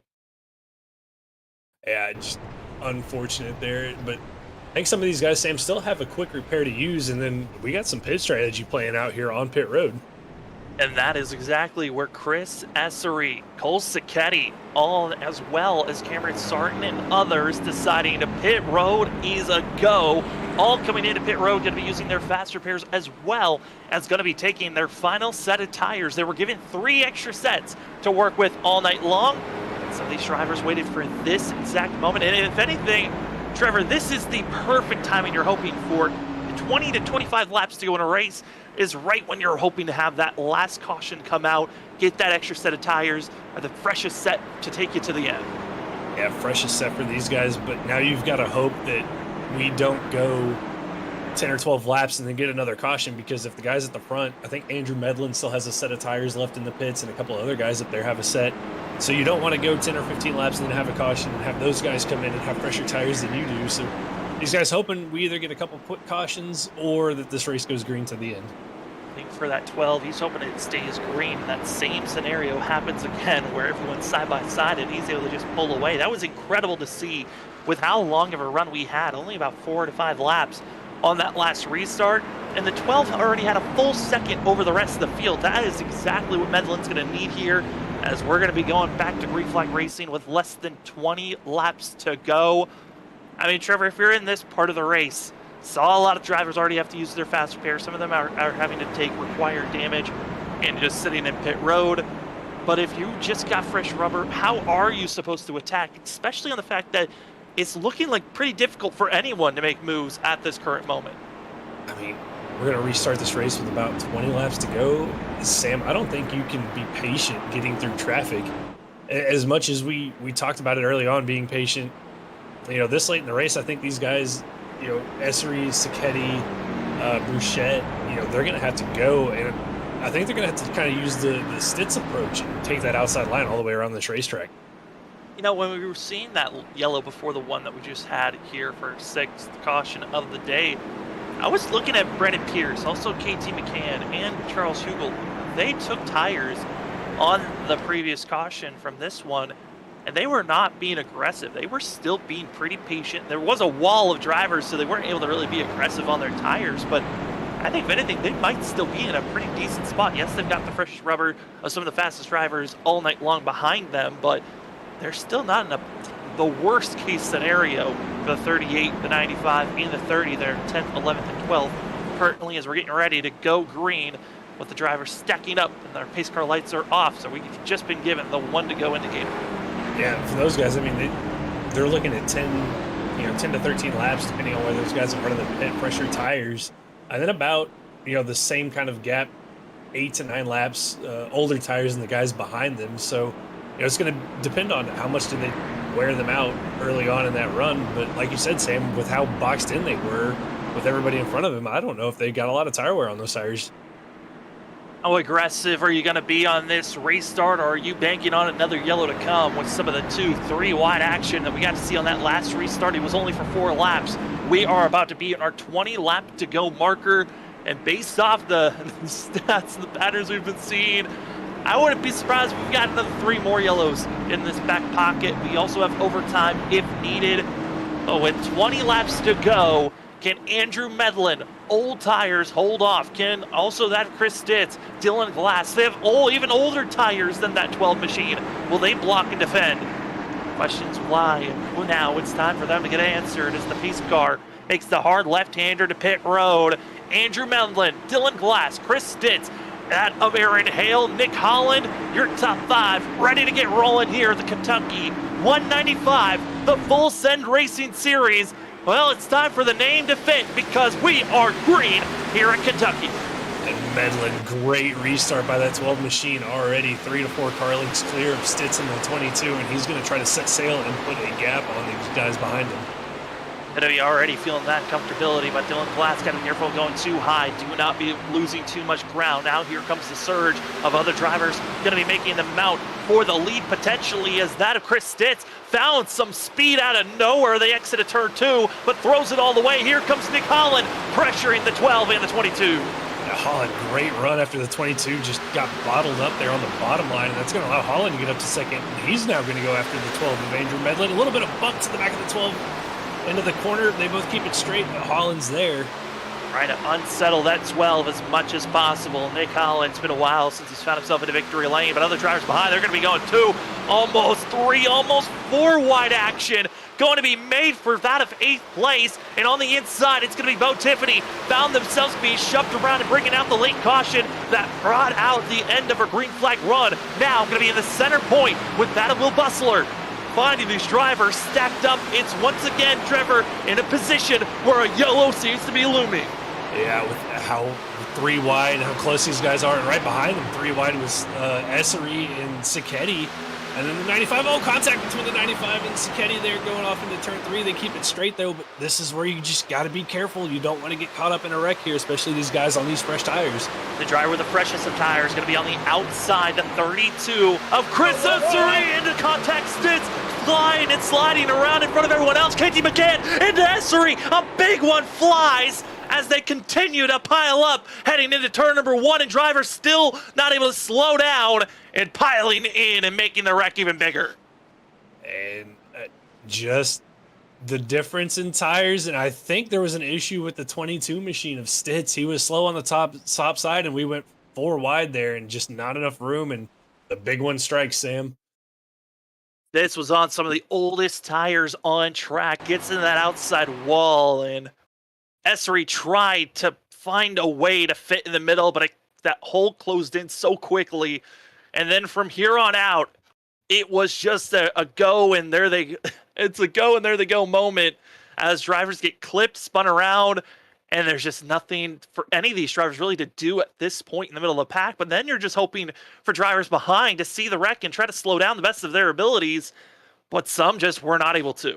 Yeah, it happens. Just guys maybe not seeing it or just not reacting quick enough to get slowed down for the wreck, or maybe thinking that they have a gap that they can go through and it closes up as they try to go through it at full speed. I mean, just things happen, but Katie McCann almost made it through that wreck. It's clipped and back up into Essery, and big hits for both of those drivers. And for KT McCann and Chris Stitz, who would already used their faster pairs, they're going to be stuck in pit road probably till the end of this race, as well as Philip Chavez going to have required damage. Had already used the faster pair, and that of the 6 of Travis Dart going to have required damage, going to be heading into pit road. A couple of other drivers going to have some black flags while racing into pit road to get repairs done, but this now sets up for these drivers closing in to almost a 10-lap shootout. But once we talked about it, if a yellow had come out just about that of 5 to 10 laps after we went green, it wasn't that long. But now drivers have the opportunity to come to pit road and take tires if they feel comfortable doing so. And now it's a coin toss. Where do you want to place yourself for the end of this race? Because it seems like the lead might have been one of the safest places early on, but right now Nick Holland is not making Medlin feel comfortable at this moment. No, Nick Holland really strong there on that restart.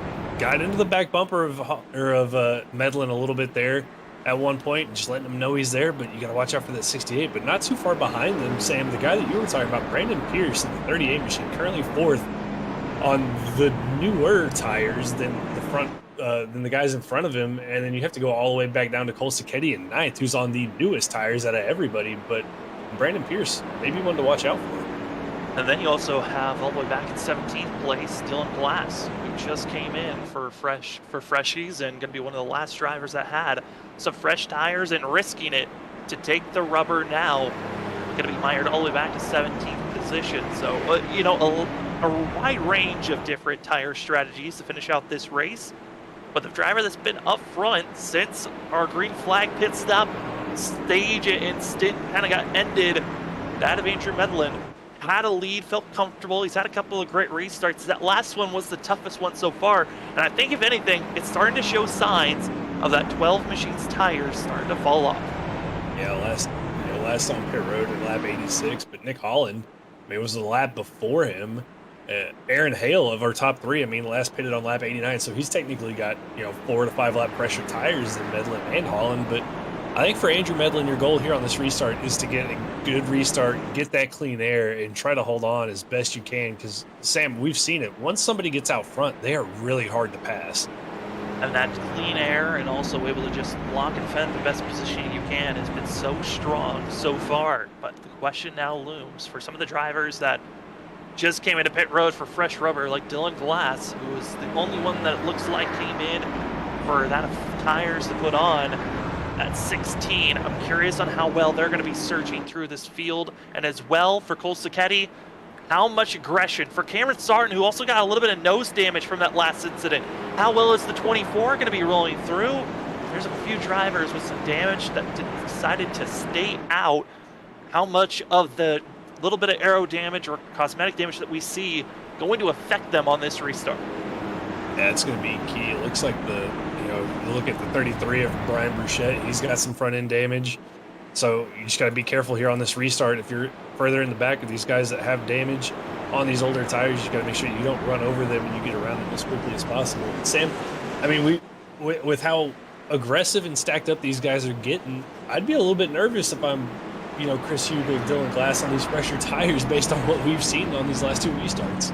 We just saw that 33 that you were talking about go through. No hood on the 33 of Brian Burchett. He's going to be starting in 10th place on this restart, right in the middle of this field. So this start could get dangerous very quickly. Oh man, this is what you come for. You never know what you're going to get on a Tuesday night here on Freaky Fast Broadcasting for the Full Send Racing Series. They put on great finishes back at when the season started at Daytona, last week at that of the Roval, and plenty of other strategy runs to see who's going to get into victory lane. But here tonight, so many different strategies. I think the only ones that are similar, Cole Sacchetti, and as well as Burchett and Sarton, all came into pit road with a similar state of mind on their tire wear, but so much damage has been put on those cars. I don't know if they're going to have that surge, but it's time to see how is tonight going to roll out. 12 laps to go when we go green, and it's go time for these drivers up front. Andrew Medlin, Nick Holland, ready to try to hold off the world potentially here. They're on 30-plus old tires. The rest of the field, 15, some at 9, some just put on some freshies, but it's time to figure out for 12 laps, can we stay green or will we need another yellow as we're back to green flag racing here at Kentucky?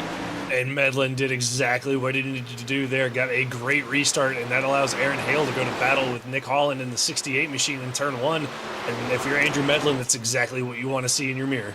He wants them to stay green, stay racy. Do not let them hold you back, and hope that that 68, doesn't catch up to your back bumper. But there he is to the outside quarter panel with their starting to surge and make a little bit of contact. It's the 38 out of turn number 4, side by side with that of Aaron Hale. Now going to be dunking it low. It's going to be side by side for that of second place. Oh. Here comes, oh no, the 38 contact with Holland. Throws it down. Hopefully they'll stay on the apron as we continue to race on. Drivers slicing and dicing, and here's that at 16, but all the way back to 12th place. Glass is coming, but that holds them off. Now, single filing out for the leaders. Here we go, 10 laps to go, Trevor. Who's getting it done?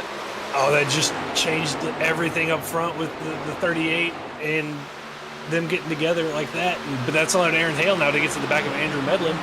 And he goes to battle for the lead. They've got to watch out for these guys on fresher tires. Cole Sacchetti's up to 7. Sacchetti's trying his best. Oh, it's going to be that of Tiffany into the 2, and he's going to push him higher, which then gives 2 positions to Cole Sacchetti. But also, it's going to be that of Kyle Carpenter. He's going to be on similar stage. 77 has done a great job trying to recover here as we see off the tailpipes of the 4. This is second place. Looking back, actually, this is going to be Medlin slicing and dicing, and for the lead, here comes the 4 of Hale. Hale, their great crossover move on the 12 of Medlin. He's going to be to the inside here. Medlin looks like he might have used up those tires earlier on in that run, as both of them get really tight here in turn one, and they can't look too far behind because here comes the 42 of Cole Sacchetti. Getty's in the best position to go for a win, but that's the pass. Aaron Hale trying to hold off the best that he can. The 42 in 5th place, coming up to just that of 9 to 8 laps to go when they cross the line. And here comes the run from that of Cole Sacchetti, but Sacchetti's got to be careful because Kyle Carpenter behind in the 77, also on those fresh tires. The 77 is going to try to steal this one away. Yeah, not only that, but I mean, he's got to deal with Medlin and Christopher Wade battling in front of him, kind of slowing him down as he also battles with the 36 of Will Bustler as well. That tightness sensation for some of these drivers that are on 30-plus full tires. That outside wall is going to inch closer and closer, and they can be running into one another as Andrew Medlin holds off the 42, but on the exit of turn 4, here comes that power back into the throttle. Will Bustler going to force it to 3, almost 4 wide as the 36 falls behind the 12. It's going to be that of seeing the 42 and the 77 doing their best to close in the gap to our leaders, but Will Bustler just pinching and holding off Carpenter as Cole Sacchetti pulls away. Yeah, for Cole Sacchetti, that's what he wanted to see there as Carpenter gets held up. And unfortunately for Andrew Medlin, looks like the 12 just used up those tires and he's starting to fall back. But this allows Cole Sacchetti to set sail now on Christopher Wade and Aaron Hale up in the top 2. Lap car gets out of the way. That was the 101 who goes into pit road. But here comes Cole Sacchetti, a half a second back from our leader. 6 laps to go. Patience now kind of can loom here for a quick second. The 42 can try to save his tires for a quick moment and then it strike each one of these drivers 1 lap at a time. But the question is, how defensive, how much blocking will the 53 and the 4 put down? Or can they even try to hold off that of Cole Sacchetti? At turn number 4, here comes the run by Sacchetti for second. Sacchetti, great run just with those fresher tires, able to keep that car on the bottom of the racetrack as he looks to the inside of Christopher Wade. And as they go to battle here in turn 1, Sacchetti dives it in there. Probably going to get him cleared here off of turn 2. Not what Aaron Hale wants to see. He wants to see those two continue to battle, but Wade does a really good job holding it on the outside. And Trevor, I do have to give note, as we're watching the battle for second, we keep our camera here, just a little bit of a notation. The 16 of Dylan Glass is battling for 5th. He's just a second back. Glass is trying to make the surge as long as he doesn't get caught up in a wreck. Glass does have potentially enough time, he can make these passes quickly to go for our leaders, but it's going to be Aaron Hale. How much of a defensive move can he do here to hold off that 42? 4 laps to go for the number 4. Wade did the best he could, got into the outside wall a little bit, but now it's going to be up to Aaron Hale to hold off the 42 machine of Cole Sacchetti. And Sam, you're right. Here comes, just in the back of our screen there, the 16 of Dylan Glass on those fresher tires. He's hoping that Aaron Hale can hold up the 42 just enough for him to catch him. And here comes the dive ball move to the inside, trying to get for the pressure. Lap car also going to be in front. Will that be a factor to watch out for? Contact for our leaders. Cole Sacchetti, he wants his second win of the season, but Aaron Hale says, no, I'll use the lap car as a pick, and I'll keep the lead for now. Here comes Dylan Glass to the inside for that in 3rd place now. Yeah, that's going to allow Glass to just be there now as we've got coming to 2 to go. The 16 machine is there. He goes to the outside of Christopher Wade's. This is going to get exciting here these last 2 laps. 2 laps to go. Dylan Glass, the freshest tires compared to everyone else here, but the battling for the lead, it's going to be between that of Aaron Hale, Cole Sacchetti into turn number 2, hoping to survive, but the fresher tires on the outside. Dylan Glass from all the way back to 17th place, now side by side for second. He needs to be perfect for every single corner if he wants to win. Side by side to the outside. Here comes Glass trying to get the white flag. The 16, he never gave up. White flag's in the air, and he'll be side by side for the lead. Trevor, Dylan Glass has done it. Dylan Glass is there outside of Aaron Hale, turn 1 and 2. Those new tires, he's going to set sail, carry that momentum off the corner, and clear the 4 car of Aaron Hale. What a job by Dylan Glass in the 16 machine as he now takes over the lead heading into turn 3 for the final time. Biggest move for he qualified back in 29th. He had to work his way all the way through with fresh tires, all the way back to 17th place. He never gave up. The lap stayed green. Dylan Glass wins here at Kentucky. What a strategy call. What a drive by Dylan Glass to get up there and get that win, and hats off to him. Good job by Aaron Hale holding off Cole Sacchetti there on those older tires didn't have enough to hold off Dylan Glass, but Sam, what a finish that was, back-to-back weeks. I mean, if somehow Aaron Hale wasn't, I don't, how in the world, Glass, the patience to try to make those passes. He had to go 3 wide. He had to go 2 wide at times to go for each and every pass to climb through this field. But it was because Hale and Sacchetti battled as hard as they could. They lost so much ground. The 16 caught up and was able to pass and then conquer to win here tonight. And with seeing Dylan Glass getting a win, Trevor, that's 5 races, 5 different winners. It's been a great start to the season for these guys, and makes me all the more excited to get to next week and see if we can have 6 different winners in 6 different races. And next week, going to be at Auto Club for these drivers. And man, for some, they've got some frustration to get out of their system. For others, excitement and glee as Dylan Glass gets to burn it down here tonight. We're going to step aside, but do not leave. We will be right back in just a few moments. It's the post-race show here on Freaky Fast Broadcasting for that of the Full Send Racing Series. We'll talk to our top 3, Cole Sacchetti, as well as Aaron Hale. And of course, the man of the hour from 17th place on that last restart with that of 11 laps to go. The 16 climbed all the way up to take the win here at Kentucky. We'll be back in just a few moments.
Welcome back, ladies and gentlemen. After a quick break, we're back for the Freaky Fast Broadcasting post-race show here for the Full Send Racing Series. Race number 5 gives us our 5th different winner of the season, with Dylan Glass flying through the field. But man, it was a good one, and we thought it was going to be between these 2 drivers finishing in 3rd place. We got that of Cole Sacchetti up in the booth, but it just wasn't enough to get it done. Cole, it's Sam and Trevor up in the booth. What a run and entertainment for us to watch. But man, how difficult was it to make passes? Because it looked impossible out there. Well, tonight was a crazy race, man. There was a lot of action going on around the track, and it was a good time. It was hard to set up a pass, honestly. The higher side, the second lane, was a lot better than the bottom lane there, and I felt bad for the incident at Dover, and I felt like I got into Aaron through 1 and 2 there when we were battling for the lead with like 3 to go, and I just backed out of it a little bit because I did not want to repeat from Dover because I'm still feeling bad about that one. So, but yeah, it was a good time. It was a fun time. You know, Cole, you got caught up in an incident earlier on, did a good job to recover through the field. So, I mean, coming away with 3rd, I know you probably wanted more on those fresher tires, but you got to feel good walking out of here with the top 3. Yeah, for sure. Especially after that first incident there. Honestly, I thought the race was toast after that. So Kentucky's not one of my better tracks, so I'm definitely happy to walk away with a 3rd here. It's really hard to save tires, which I struggle with sometimes. So, yeah, third place, solid run tonight. It's incredible to see there, Cole. And as we get ready to go on to next week, before we get out of here, though, the floor is yours for any shout outs. Yeah, I want to shout out the people that are watching every week: Mikey Zepp, Chris Lowry, see Nick Fisher, Steve Rodriguez, all the Sacchetti stars that are out there every weekend in the stands cheering me on. Also want to shout out my friends and family, the rest of my friends and family that is watching every week. And then shout out everybody at Full Send, and of course the boys at Hack, and then you guys for up in the booth for always putting on a good show. Thank you for giving us the show to cover. That's going to be the 42 of Cole Sacchetti finding himself into third place. Congratulations on that, and good luck heading to Auto Club next week. All right, thanks, guys. As we go from third place, we go to that of second, where Aaron Hale thought he was going to find himself into victory lane, but wasn't able to. Aaron, it's Sam and Trevor up in the booth. You came up close, but man, what else could you have tried there? Try to hold off those fresh tires. I don't know, man. I thought I was doing all I can. I mean, I needed fresher tires myself, or I don't know, maybe another caution and get lucky with those guys getting caught on the low line. But yeah, the only chance I had it was to kind of run that second lane there and kind of pinch them down and hope to stay side by side. You know, once they caught me. And Dylan, man, he came out of nowhere. Congrats to him. I thought it was a pretty bold move to pit there on that last caution. I thought there was no way that he was going to make it up through the field. And then all of a sudden I saw him in my mirror and I knew I was pretty much done. But yeah, I just needed a good run. I've had some bad luck and wanted to turn that around a little bit tonight. So obviously wanted to win, but I'm also happy with the second place. Aaron, we saw you, before that final caution up there battling with everybody for the lead. I mean, how hard was it to get a pass done, even when you were on, equal tires with those guys around you? Yeah, so early in the run, it was a little bit easier. You kind of roll the high side, and once you were there, if you could hold it through 1 and 2, then you could get them through 3 and 4. If you cut on the bottom, you're pretty much done. And then it kind of would switch where you had to make the pass on the bottom, but it was a lot more difficult than earlier in the run. If you got somebody hung up in 1 and 2, then you could drive right by them. So that's kind of how that worked out, and it was timing it right to knowing where you wanted to be to make the pass. Aaron, I mean, this has been a great run here tonight. Almost found yourself into victory lane, but coming into these next couple of races, we got Auto Club as well as going to have that of Lucas Oil Speedway. How are you feeling about these next 2 races that are coming up? Auto Club's always fun. It can be pretty crazy with 3, 4, and 5 wide. So just want to survive that. I think we should have a good run. I usually run pretty well there if I finish. So just hoping to put in another good run. And then I haven't turned really any laps at Lucas Oil. Seems similar to maybe New Hampshire. So hopefully if track position, I think is going to be king there. So I guess we'll see. Hopefully we can keep knocking off these top 5s and make a run at the playoffs. This is a great way to try to get into the playoffs, stay consistent. Congratulations, Aaron, on a second place finish. But before we let you go, the floor is yours for any shout outs. Yeah, I just want to give a shout out to my wife, my son, also everybody at Average Joe Racing, Brian, Philip, and Chris, and Travis for putting on the league. It's a great league. It's a pretty crazy racing, but it's a lot of fun. That's going to be the 4 of Aaron Hale coming away with a second place finish here tonight. Congratulations on that, and good luck heading into Auto Club next week. Thanks, guys. Let's go from second place. We go to victory lane for the driver that came out of nowhere. Biggest mover of the day, up 20 positions from where he qualified, but it really mattered in those final 12 laps. Dylan, I said on the broadcast that patience to go through, but you had the aggression at the right moments, at the right time, and you find yourself in victory lane. How are you feeling after that amazing run through the field? Yeah, it's good confidence boost. It's been a long time since I've won in one of these leagues. A lot of the same guys in a couple different leagues, so it's good to get a win finally for a while. Yeah, I just knew there was nothing I was going to do there with that last restart before I pit because I burned my stuff up. I was dropping back. I think I was like 6, and I was only going to go backwards, so I figured nothing to lose. I'll pull it in and hope for some chaos or something to, get me back up front. I knew I had to be patient, though, because there was a lot of wrecking I had to avoid there. There was people 3 wide, but once I got up towards the front and was able to get to their outside and keep momentum on the high side, I knew I had a very good chance, and it worked out. Dylan, this win locks you into the playoffs. I mean, that's got to be huge in and of itself, but does it change the way that you're going to approach, the next couple of weeks at Auto Club and Lucas Oil and further in before we get to the playoffs? Um, I mean, not really. Once these races come down to the end and there's cautions left and right, it's kind of just, people pulling strategies regardless. So I'm just gonna hope to run fast, run good, and be up front. That's about all you can do. Dylan, it was an incredible run to watch you just carve your way through and make the pass there late for the win. Congratulations on that. And before we let you go, the floor is yours for any shout outs. Yeah, I'll get a shout out to you guys up in the booth. You guys do a great job. Travis and the darts for putting on the league, and all the dudes in the league. There are a lot of good, clean racers out there, and just everyone watching in the broadcast. Yep, it was fun. That's going to be your winner here tonight, Dylan Glass in the 16 machine. Congratulations on your win again, and good luck heading into Auto Club next week. Appreciate it. Have a good night. You too, Dylan, as we take a look at our unofficial results. Trevor, what's crazy to think, Dylan Glass came into the night 33rd in points, and after this win, he's into the playoffs. I mean, that is a crazy thing to think about as the results pop up here. Yeah, great turn of events for the 16 machine there of Dylan Glass. Now going to lock himself into the playoffs after having kind of a rough start to the season for himself, but it's got to feel good for him going into the next couple of weeks. And now for the next couple of weeks, like I said, it's Auto Club, then short track racing at Lucas Oil Speedway. Then the drivers find themselves not going to the Roval, but back to Charlotte for oval racing for themselves as the season inches closer and closer to halfway. Drivers starting to feel that intensity ramp up. As here's going to be where the drivers unofficially finish.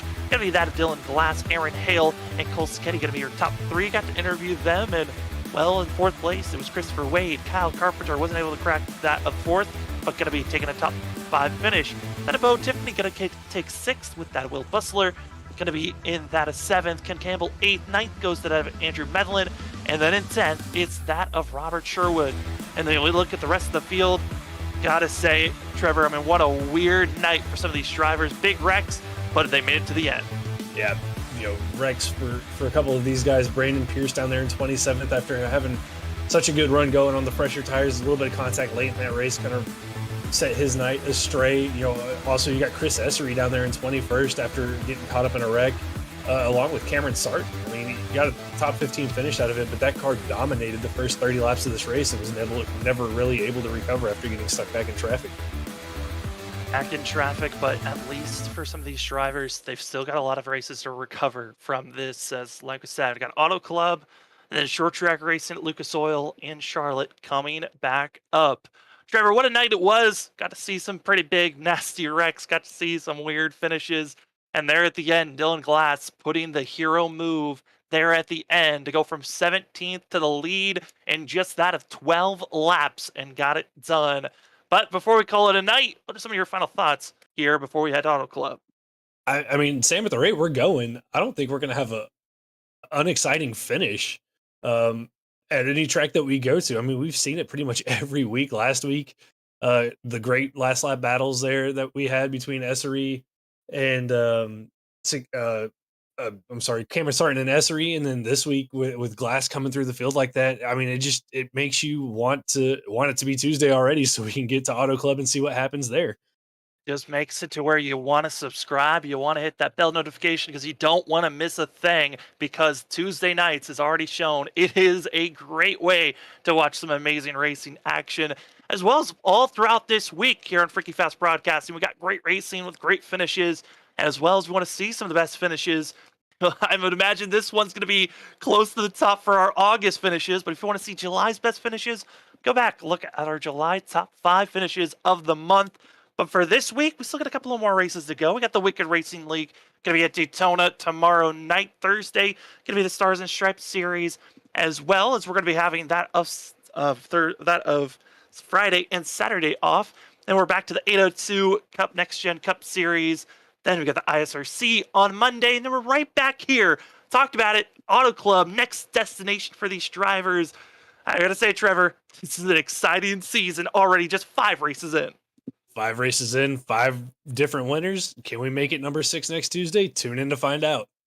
Can't wait to see it. Auto Club, our next destination. But for tonight, thank you for joining us. For myself, Sam Dyer, for Trevor Earhart, and Robert Moyer, who got to run all the productions in the background. Thank you for joining us on Tuesday night here on Freaky Fast Broadcasting. We'll see you on one of our other broadcasts, and if we don't, we'll see you next week. Auto Club's our next destination for the Full Send Racing Series. We'll see you then, everybody.